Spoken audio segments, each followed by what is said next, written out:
کب تک زندہ رہو گے؟ کب تک اس پیسے سے کھیلو گے؟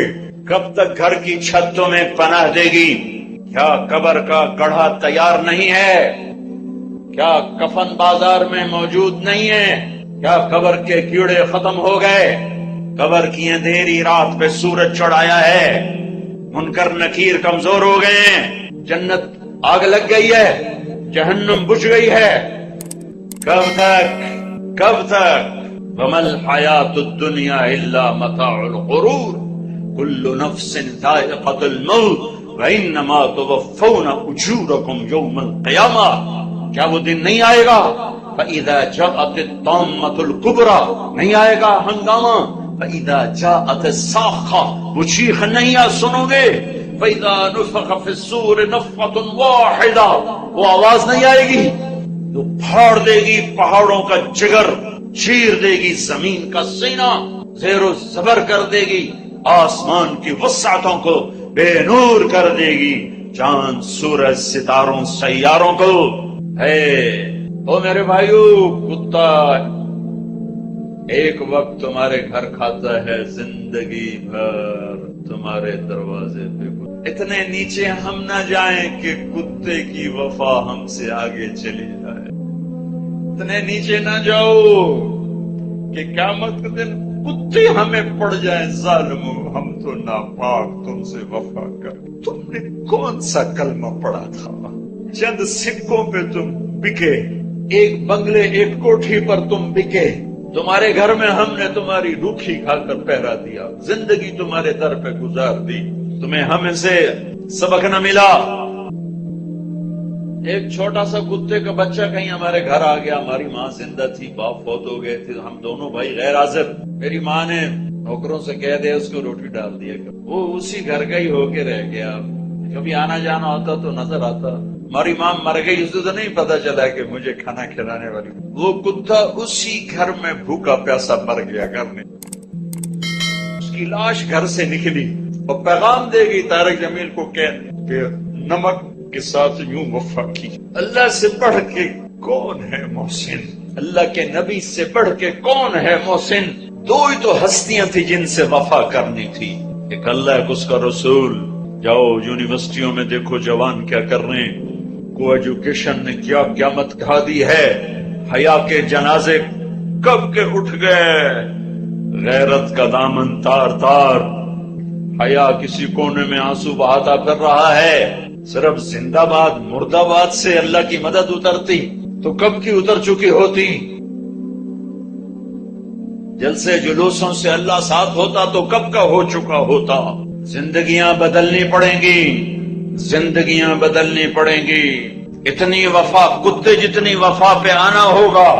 چلو انسانوں جیسی نہ صحیح، جانور جیسی کر لو، جانور جیسی، تو یہ دنیا بھی تمہاری ہے، آخرت بھی تمہاری۔ اللہ اقبال کی گور ٹھنڈی کرے کہ محمد سے وفا تو نے تو ہم تیرے ہیں، یہ جہاں چیز ہے کیا لوح و قلم تیرے۔ پانچویں آسمان پہ ہارون علیہ السلام کھڑے ہیں پھولوں کے ہار لے کر، چھٹے آسمان پر موسیٰ علیہ السلام کھڑے ہیں پھولوں کے ہار لے کر، ساتویں آسمان پر ابراہیم علیہ السلام کھڑے ہوئے ہیں۔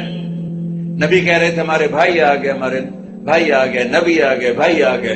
جب ابراہیم علیہ السلام آئے تھے کہنے کہ میرا بیٹا آ گیا، بیٹا میرا بیٹا آ گیا۔ سدرۃ المنتہا پہ جبریل بھی اٹک گئے، یا رسول اللہ آگے میرے پاس ویزا کوئی نہیں، آگے ویزا کوئی نہیں، آج کی زبان میں آگے ویزا کوئی نہیں، بغیر ویزے کے گیا تو جل کے راکھ ہو جاؤں گا۔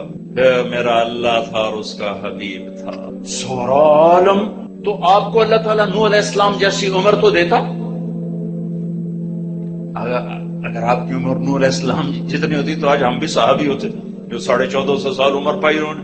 اور سلیمان علیہ السلام جیسا تخت دیتا، ذوالقرنین جیسے لشکر دیتا، کائنات کے سب سے بڑے نبی اور سب سے بڑے فقیر، سب سے بڑے نبی، سب سے بڑے فقیر، تو آئندہ آنے والی نسلوں کے لیے ہدایت کا نظام کیا بنایا؟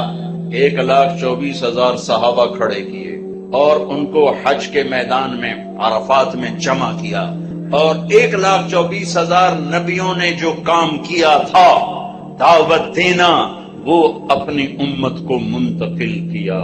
فَلْيُبَلِّغِ الشَّاهِدُ الْغَائِبِ 10 تاریخ کو. پھر 11 فَلْيُبَلِّغِ الشَّاهِدُ الْغَائِبِ فَلْيُبَلِّغِ الشَّاهِدُ الْغَائِبِ. میرا پیغام آگے پہنچانا تمہارے ذمہ ہو گیا. اس امت کو دعوت کا کام ملا، اس امت کو دعوت کی محنت ملی اور دین کی حفاظت ملی اور دین کو جان مال سے زیادہ عزیز کرنا ملا. اور ان صحابہ نے نبیوں کی طرح دین کو پانی دے کر دکھایا. اور آج دین ہمارے پاس پہنچا ہوا ہے. 1,24,000 نفوس کی خوبصورت زندگی ہے اور ان کا عالی ہے. کیا اللہ ان کی تعریف کرتا ہے؟ محمد الرسول اللہ والذین معہ. یہ جو میرے نبی ہیں، یہ میرے رسول ہیں، جو ان کے ساتھی ہیں نا، یہ کیسے ہیں؟ اشداء علی الکفار، کفر پہ بڑے شدید، رحماء بینہم، آپس میں بڑے مہربان، تراہم رکعا سجدا. یہ کبھی میں ان کو دیکھتا ہوں رکوع میں، کبھی ان کو دیکھتا ہوں سجدے میں. تو بھی دیکھ، یہ رکوع میں، یہ سجدے میں، یبتغون فضلا من اللہ ورضوانا، یہ صرف میری رضا کے لیے، میری رضا کے لیے. کبھی سجدے میں، کبھی رکوع میں، کبھی میرے پیغاموں کو لے کر پھرے. ہائے ہائے ہائے. پھر مجھے اقبال یاد آ گیا، دی اذان کبھی یورپ کے کلیساؤں، کبھی افریقہ کے تپتے ہوئے صحراؤں میں، شان آنکھوں میں نہ جچتی تھی جہاں داروں، کلمہ پڑھتے تھے ہم چھاؤں میں تلواروں کی. نقش توحید کا ہر دل پہ بٹھایا ہم نے، زیر خنجر بھی یہ پیغام سنایا ہم نے. یہ صحابہ اس کی تعبیر بنے، کبھی عرش پر، کبھی فرش پر، کبھی ان کے در، کبھی در بدر. غم عاشقی تیرا شکریہ میں کہاں کہاں سے گزر گیا. کبھی راستوں میں تنہا، کبھی ہوں ورود صحرا، میں جنوں کا ہم سفر ہوں، میرا کوئی گھر نہیں ہے. یہ اس پاکیزہ جماعت نے میرے نبی کے پیغام کو اٹھایا اور دنیا کے آباد کناروں تک پہنچایا. میں مراکش گیا پچھلے سال، وہاں ایک شہر ہے آصفی اصفا کا بگڑا ہوا. ہائے افسوس، عقبہ بن نافع رضی اللہ تعالیٰ نے تونس میں داخل ہوئے اور چلتے چلتے چلتے چلتے مراکش، اور مراکش کے آگے بحر اوقیانوس دیکھا تو بے قرار ہو کے گھوڑا ڈال دیا. جب سمندر کی موجوں نے گھوڑے کو روکا تو آسمان کی طرف تلوار اٹھا کر گئے میرے رب. ہائے افسوس، میرے پاس اسباب نہیں اس سمندر کو پار کرنے کے. اگر میرے پاس اسباب ہوتے اور مجھے پتا ہوتا کہ اس پار بھی کوئی رہتا ہے تو میں تیرا پیغام اس پار بھی پہنچاتا. الجزائر میں سوئے ابو رویفہ انصاری لیبیا میں، ابو زمعہ بلبی تیونس میں، ابو لبابہ انصاری تیونس میں، ابو زمعہ حدیبیہ میں اللہ کے نبی کے حجام تھے، آپ کا استرا، آپ کے سر پہ استرا پھیرا. ابو زمعہ، ان کی قبر کے ساتھ اللہ کے نبی کے بال بھی جو ان کے ساتھ ہمیشہ رہتے تھے، وہ بال بھی وہیں دفن ہے. میں کیروان گیا ابھی جنوری میں تو وہاں زیارت کی قبر کی. ایک جماعت اٹھی نبیوں کی طرح جنہوں نے اللہ کے پیغام کو دنیا کے آخری کنارے تک پہنچایا اور دنیا میں جنتی ہونے کا ٹائٹل لیا. آپ مسجد میں داخل ہو رہے تھے، آپ کے دائیں طرف ابوبکر تھے، بائیں طرف عمر تھے، لوگ سامنے بیٹھے تھے تو آپ نے ان کے یوں ہاتھ پکڑ لیے. دیکھو ہکذا نحشر یوم القیامہ، قیامت کے دن ہم تینوں ایسے اٹھائے جائیں گے کہ میرے دائیں طرف ابوبکر ہوگا، میرے بائیں طرف عمر ہوگا. ہم ایسے قیامت کے دن اٹھائے جائیں گے. آپ نے فرمایا میرا ایک امتی ہے، جب جنت کے دروازے پر آئے گا تو 8 دروازے کہیں گے مرحباً مرحبا. اجی حضرت آپ ادھر سے گزرے، جی نہیں آپ یہاں سے گزرے، حضرت آپ یہاں سے گزرے، بھائی آپ ادھر سے آ جاؤ، بھائی ادھر سے، بھائی ادھر سے. 8 دروازے پکار رہے ہیں. سلمان فارسی ایسے ہو کر کھڑے، یا رسول اللہ کون ہے یہ؟ آپ نے کہا یہ ابو بکر بن ابی قحافہ، یہ ہے ابو بکر بن ابی قحافہ جس کو جنت کا ہر دروازہ کہے گا ادھر ادھر ادھر ادھر ادھر. میں کہا عمر، رات ایک محل دیکھا بڑا زبردست، جنت میں ایک اینٹ یاقوت کی، ایک زمرد کی، ایک موتی کی. میں نے کہا کس کا ہے؟ مجھے کہا کہ ایک قریشی کا ہے. تو مجھے خیال ہے میرا ہوگا، اتنا عالی شان. تو میں آگے بڑھا تو فرشتے نے کہا آپ کے غلام عمر بن خطاب کا ہے۔ پھر آپ نے عثمان کو دیکھا، عثمان جنت میں ہر نبی کا ایک رفیق ہے، میرا رفیق تو ہو۔ پھر علی پاس بیٹھے تھے، انہوں نے کا ہاتھ پکڑا اور یوں قریب کر کے اپنے سینے کے ساتھ کر لیا، کہا علی راضی ہے؟ جنت میں تیرا گھر میرے گھر کے سامنے ہوگا، راضی ہو؟ بہت ساری پھوٹ پھوٹ کے رو پڑے کہ بس یا رسول اللہ مجھے اور کیا چاہیے، اگر میرا گھر آپ کے گھر کے سامنے ہے تو مجھے اور کیا چاہیے؟ ہو گیا، راضی ہو گیا۔ طلحہ، زبیر، ہر نبی کے جنت میں ایک خادم، ہر نبی کا ایک خادم، میرے دو خادم، ایک طلحہ ایک زبیر۔ ابو بکر جنتی، عمر جنتی، عثمان جنتی، علی جنتی، طلحہ جنتی، زبیر جنتی، سعد بن ابی وقاص جنتی، عبد الرحمن بن عوف جنتی، ابو عبیدہ بن جراح جنتی، سعید بن زید جنتی۔ 10 آدمیوں کو آپ نے ایک سانس میں بشارت دی کہ یہ 10 جنتی جنتی جنتی جنتی، جن کو 10 مبشرہ کہا جاتا ہے، 10 مبشرہ۔ بدر والے یہ کون ہیں؟ میرے نبی نے کہا، اللہ کہہ رہا بدر والو جو مرضی کرو میں نے معاف کر دیا۔ حدیبیہ یہ کون ہیں؟ لقد رضی اللہ عن المؤمنین، میں حدیبیہ میں آپ کے ہاتھ پر بیعت کرنے والوں سے راضی ہو گیا۔ باقی سارے صحابہ، کلن وعد اللہ الحسنى، میرا وعدہ ہے میرے محبوب تیرا کوئی صحابی جہنم میں نہیں جا سکتا، سب جنتی، سب جنتی۔ ایک جماعت تیار ہو گئی اور اللہ کے پیغام کو ہے جب اللہ کے نبی کا انتقال ہوا تو عرب مرتد ہو، صرف مکہ، طائف، مدینہ 3 اسلام پہ باقی رہے، باقی سب نے اسلام چھوڑ دیا اور کانپ کے رہ گیا مدینہ۔ 1400 سال میں 2 آدمیوں کے بارے میں ایک بول کہا گیا جو میں سنانے لگا ہوں۔ 1400 سال میں صرف 2 آدمی، لولا ابو بکر لما عبد اللہ، اگر ابو بکر نہ ہوتے تو دین مٹ جاتا، اللہ کا کوئی ماننے والا نہ تھا۔ پھر کوئی 200 سال کے بعد، لولا احمد لما عبد اللہ، اگر احمد بن حنبل نہ ہوتے تو اللہ کا نام لینے والا کوئی نہ باقی رہے۔ یہ 2 آدمیوں کے بارے میں تاریخ بولی ہے، سب کے فضائل ہیں، پر یہ لفظ 2 آدمیوں کو ملا ہے، ایک صدیق کو، ایک امام احمد بن حنبل کو۔ اس کے پیچھے پوری تاریخ ہے، ابھی موقع نہیں اس کے بیان کرنے کا، پوری تاریخ ہے۔ سارا عرب مرتد ہو، مدینہ ہل کے رہ، کانپ کے رہ۔ ایک صدیق کا دم تھا، اس نے مدینے کو بھی سنبھالا، ایمان والوں کو بھی سنبھالا، اور مرتدین کے سامنے بھی سیسا پلائی دیوار بن گئے، آخری چٹان بن گئے، اور ہر کفر کی آندھی کا رخ پھیر دیا، ہر ارتداد کے حملوں کا منہ موڑ کر انہیں ہوا منبثہ کر دیا۔ ایک دفعہ نکلے، پھر دوبارہ نکلے، تیسری دفعہ نکلنے لگے تو حضرت علی نے گھوڑے کی لگام پکڑ، کشم سیفک ولا تفجعنا نفسک۔ ابو بکر، میں تمہیں اللہ کے نبی کا قول یاد دلاتا ہوں جو احد کی جنگ میں انہوں نے تمہیں کہا تھا، وہی آج میں تمہیں کہتا ہوں، اپنی تلوار نیچے کر لے، اپنی موت سے ہمیں تکلیف میں نہ پہنچا، تو مر گیا تو اسلام کا سنبھالنے والا کوئی نہ ہوگا۔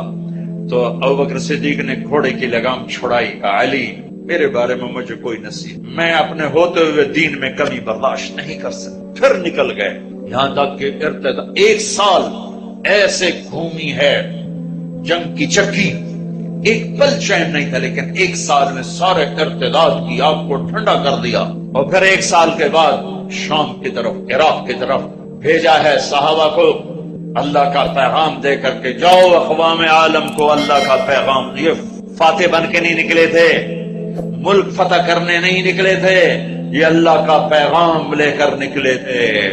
بھائیو، دنیا میں دین کے زندہ ہونے کا سبب نبیوں کی محنت ہے، دعوت، جس کو صحابہ نے زندہ کیا تو 3 بر اعظم میں اسلام کی شکلیں قائم ہو گئی۔ پھر امت نے بھلا دیا، اتنا بھلایا کہ بھولنا بھی بھول گئے۔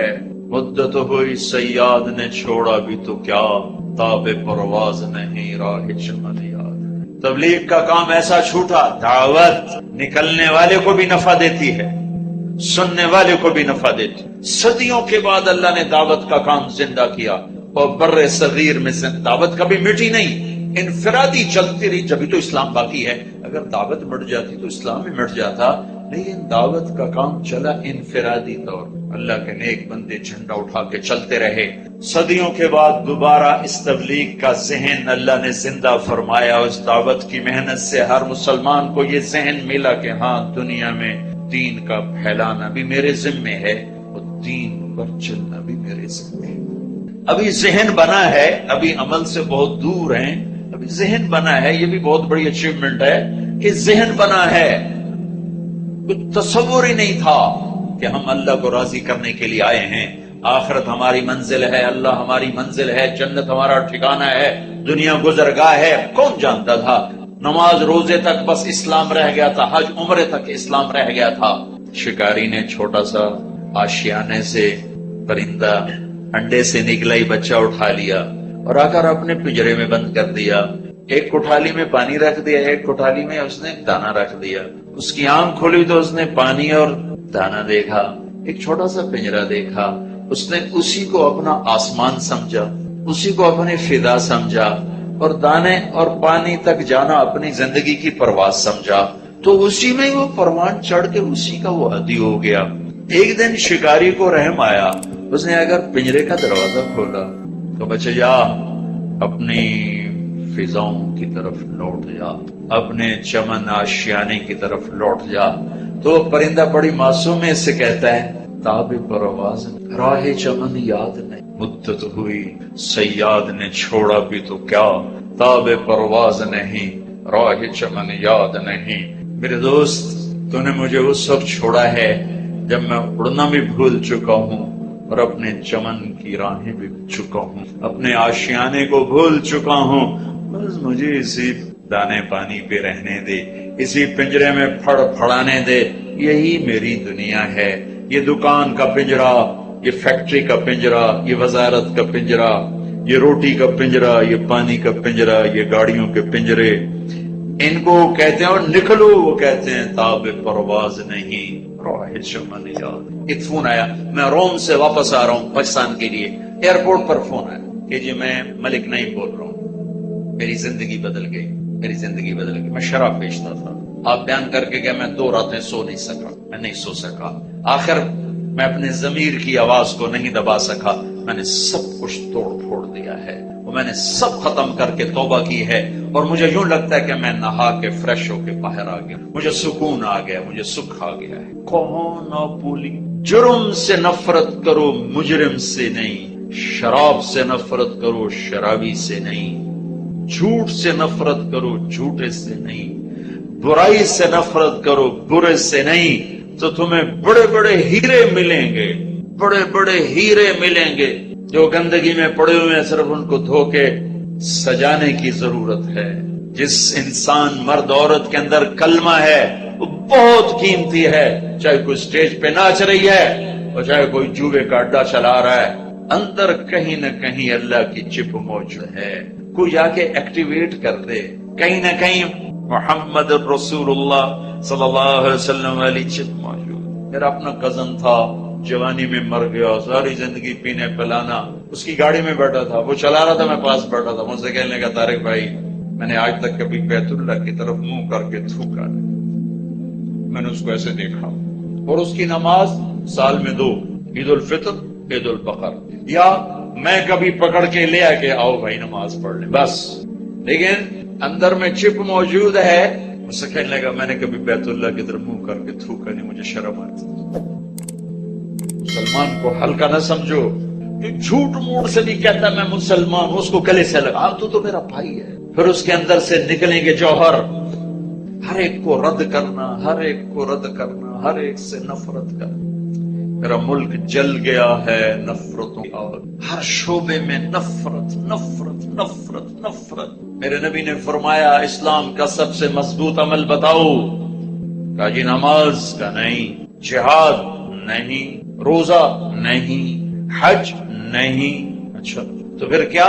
فرمایا سب سے مضبوط عمل اللہ کے لیے محبت سیکھو۔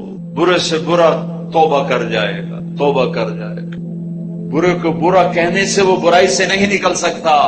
نشہ پلا کے گرانا تو سب کو مزہ تو تب ہے کہ گرتے کو تھام لے ساتھ۔ تمہاری منزل یہ نہیں ہے کہ ڈگری مل جائے اور جاب مل جائے، یہ بہت چھوٹے درجے کی چیز ہے۔ میری، تمہارے وی سی صاحب کی، تم بچیوں کی، بچوں کی ایک ہی منزل ہے کہ یا اللہ تو راضی ہو جا۔ اللہ تجھے مرنے سے پہلے حاصل کرنا ہے، ڈھونڈنا ہے، پا لینا ہے، راضی کر کے مرنا ہے۔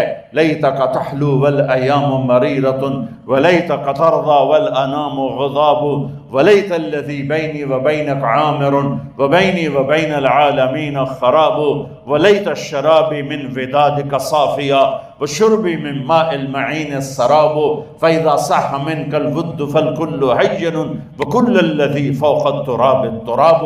اللہ کو پاتے ہوئے جو سودا کرنا پڑے کر جاؤ۔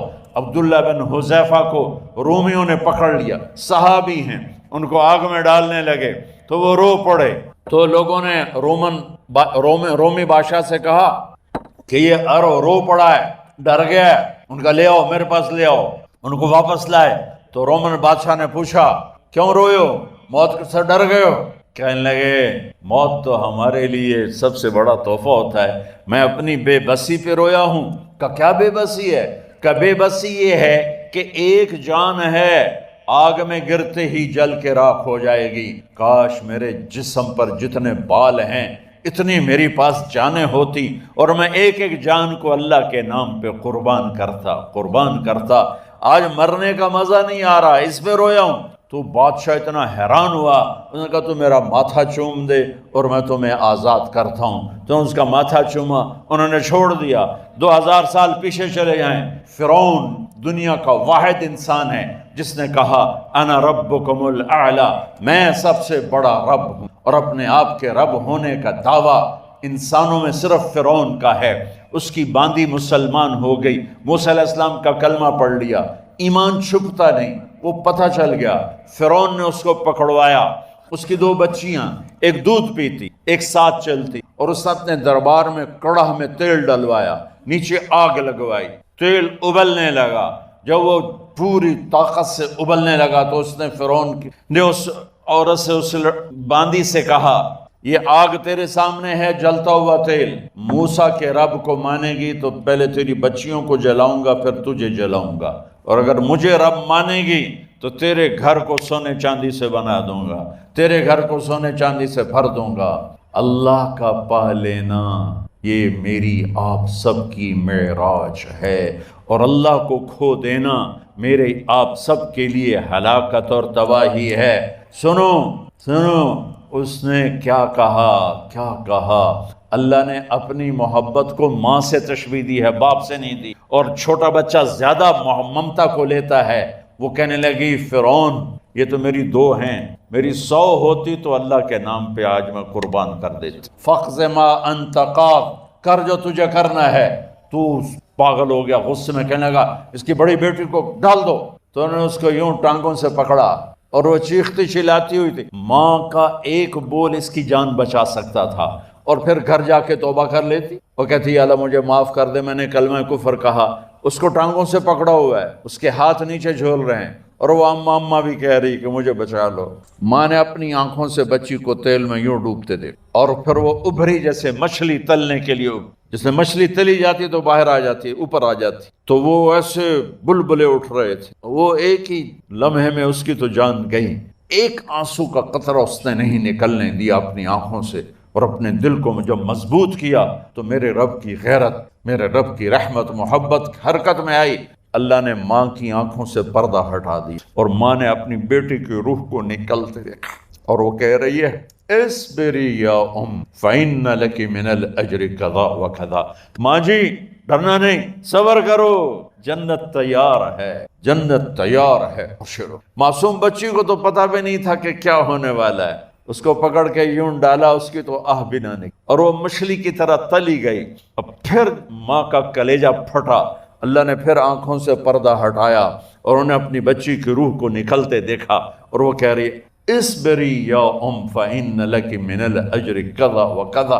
ماں جی تھوڑی دیر کا صبر، جنت تیار ہے، جنت تیار ہے، جنت تیار ہے۔ اللہ کو پایا، سب کچھ پایا، اللہ کو کھو دیا، سب کچھ کھو دیا۔ جب اس کو پکڑ کے لے جانے لگے، اس نے فرعون کو دیکھا، فرعون اس کی آنکھوں میں آنکھیں نہیں ڈال سکا، نظریں نیچے ہوگی اس کی۔ کہنے لگی میری ایک بات مانو گے، میری ایک خواہش پوری کرو گے؟ فرعون نے پوچھا کیا؟ کہ جب میں بھی جل جاؤں تو میری اور میری بچیوں کی ہڈیوں کو اکٹھے دفن کرنا، باہر پھینک نہ دینا، دفنا دینا۔ فرعون نے کہا تمہاری یہ خواہش پوری کی جائے۔ انہوں نے کہا پیچھے ہٹ جاؤ، میں نے اللہ کو جان دینی ہے، مجھے دھکا دینے کی ضرورت نہیں ہے، میں اپنے اللہ سے ملنے جا رہا ہوں۔ سبحان اللہ، جب اللہ مطلوب ہوتا ہے تو موت محبوب بن جاتی، جب اللہ کی نافرمانی ہوتی ہے تو موت سے نفرت ہو جاتی، مرنا عذاب نظر آتا ہے۔ وہ چھلانگ مار گئی، اللہ اکبر کا نعرہ لگاتی ہوئی، ہڈیاں ادھڑ گئیں، گوشت ادھڑ گیا، ہڈیاں باقی رہ گئیں۔ فرعون نے کہا ایک ہی جگہ ڈال دو، سب کو دفن کر دو۔ دفن 2000 سال کے بعد بچوں بچیوں، 2000 سال کے بعد موسیٰ علیہ السلام کے 2000 سال کے بعد جناب رسول اللہ صلی اللہ علیہ وسلم دنیا میں تشریف لائے۔ 40 سال کی عمر میں نبوت ملی، 50 سال کی عمر میں معراج ہوا، 2050 سال کے بعد میرے نبی کی سواری بیت المقدس جا رہی ہے، اور بیت المقدس پر جب وہ اوپر پہنچے ہیں تو مصر وہاں سے قریب ہو جاتا ہے۔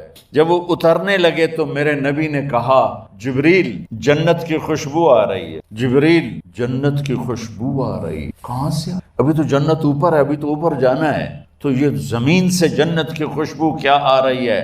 تو جبریل نے عرض کی یا رسول اللہ، فرعون کی ایک باندی تھی جو اللہ سے سودا کر گئی جان کا اور اپنی بچیوں کا، اس کی بچیوں کی ہڈیوں کو جہاں دفن کیا گیا ہے، یہ خوشبو جس دن انہیں دفن کیا تھا اس دن سے لے کر آج تک یہ خوشبو آ رہی ہے، اور یہ قیامت تک آتی رہے گی۔ اللہ اپنے نام پہ قربان ہونے والوں کی یوں قیمت لگاتا ہے، پہلے اپنی منزل طے کرو، پہلے اپنی منزل طے کرو، پہلے اپنی منزل طے کرو کہ مجھے اپنی زندگی کی سے لینا کیا ہے، مجھے اللہ کو پانا ہے، مجھے اللہ کو پانا ہے۔ میں نے اللہ کی قسم، اگر اللہ راضی ہے تو پھر موت سے بڑھ کر کوئی تحفہ نہیں، اس سے بڑھ کر کوئی خوبصورت پیغام نہیں، اور اگر اللہ ناراض ہے تو موت سے خوفناک کوئی پیغام نہیں۔ عمر بن عبدالعزیز 3 بر اعظم پر حکومت کی، عمر بن عبدالعزیز، بنو امیہ، مروان 9 مہینے حکومت کی، اس کا بیٹا عبد الملک بن مروان 21 برس حکومت کی، اس کا بیٹا ولید 10 سال حکومت کی، اس کا بیٹا سلیمان 2.5 سال حکومت کی۔ اسی تخت پر بیٹھے عمر بن عبدالعزیز۔ پہلے چاروں نے اللہ کے شریعت کو قربان کیا حکومت کے لیے، عمر بن عبدالعزیز نے اپنے آپ کو قربان کیا اللہ کے لیے، حکومت کو پاؤں کے تلے رکھا اور اللہ کی رضا کو سامنے رکھا۔ ان کو زہر دیا گیا، جب ان کی موت کا وقت قریب آیا تو انہوں نے رجا بن حیوہ کو بلایا۔ سننے والی بات ہے بچوں، ان سے فرمانے لگے سنو، میں نے 3 بادشاہوں کو قبر میں اتارا۔ اب بچیاں تو قبرستان جاتی نہیں، ہم تو اپنے ہاتھوں سے قبر میں اتارتے ہیں، اور اوپر مٹی ڈالتے ہیں، اور اوپر اینٹیں ڈالتے ہیں، اور پھر منو مٹی میں دبا کے واپس آتے ہیں۔ یہ منظر آپ بچیوں کے تو دیکھنے کا بھی نہیں ہے۔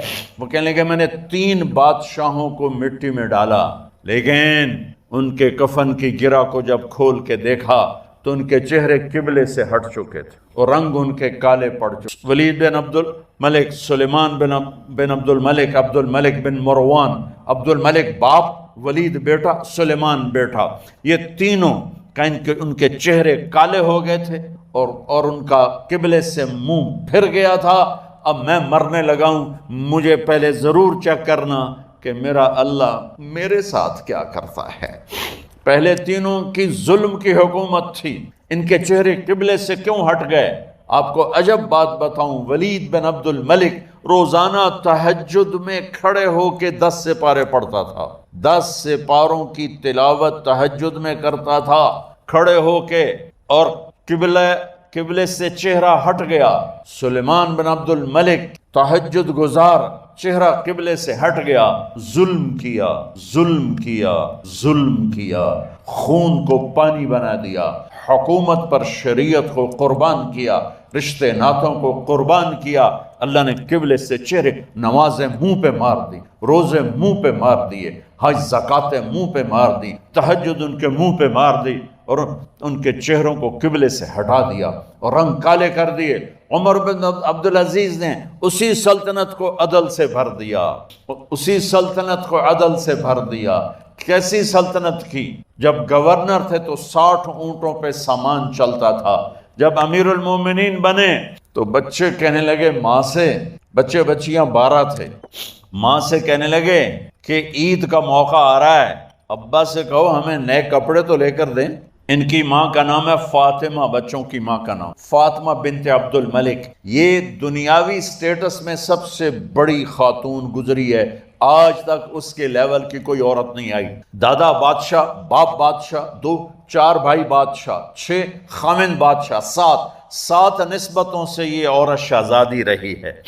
حضرت عمر گھر آئے، بیگم نے کہا بچے کپڑے مانگ رہے ہیں۔ حضرت عمر کہنے لگے میرے پاس تو پیسے نہیں ہیں، تنخواہ میں تو مشکل سے روٹی پوری ہوتی ہے، کہاں سے لے کر دوں؟ تو تھوڑی دیر خاموش رہی بیگم، پھر کہنے لگی آپ ایسا کریں، اگلے مہینے کی سیلری ایڈوانس لے لیں، اس سے میں کپڑے لے لیتی ہوں اور روٹی کا خرچہ میں مزدوری کر کے، گھر بیٹھے مزدوری کر کے چلا لوں گی، آپ 1 مہینے کی تنخواہ ایڈوانس لے لیں۔ حضرت عمر بن عبدالعزیز واحد خلیفہ ہیں جن کے دور میں 3 بر اعظم میں زکوٰۃ لینے والا باقی نہیں بچا تھا۔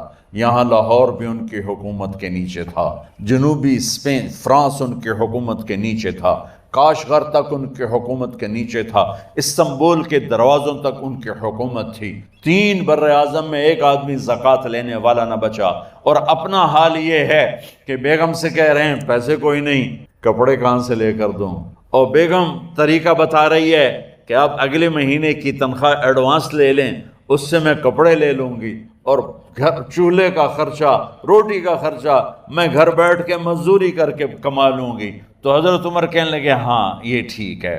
باہر آئے وزیر خزانہ مزاحم، انہیں بلایا کہ بھائی ہمیں اگلے مہینے کی تنخواہ ایڈوانس چاہیے، یہ تنخواہ والے لوگ بیٹھے ہوئے تنخواہیں لیتے ہیں۔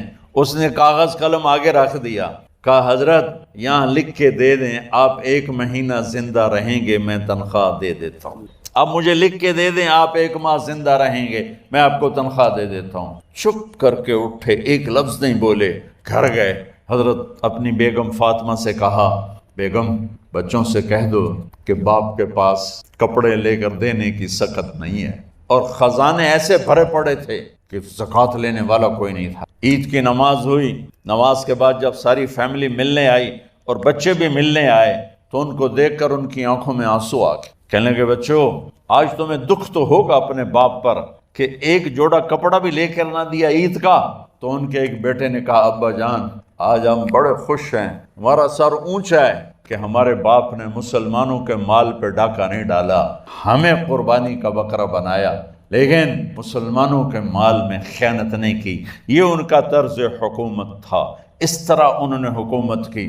گھر میں تشریف لائے تو بیٹیوں سے بات کی تو انہوں نے منہ پہ ایسے دوپٹہ رکھا ہو، منہ پہ دوپٹہ رکھ کے بات کی تو فرمانے لگے کپڑا تو ہٹاؤ، دوپٹہ کیوں رکھا ہوا ہے؟ تو گھر کی خادمہ زور زور سے رونے لگی، کہنے لگی امیر المومنین آج آپ کی بیٹیوں نے کچا پیاز توڑ کے روٹی کھائی ہے تو وہ اس کی بو ہے منہ میں، آپ کو بو سے نفرت ہے اس لیے منہ پہ کپڑا رکھ لیا ہے۔ تو حضرت عمر اتنا روئے کہ ان کی داڑھی تر ہو گئی۔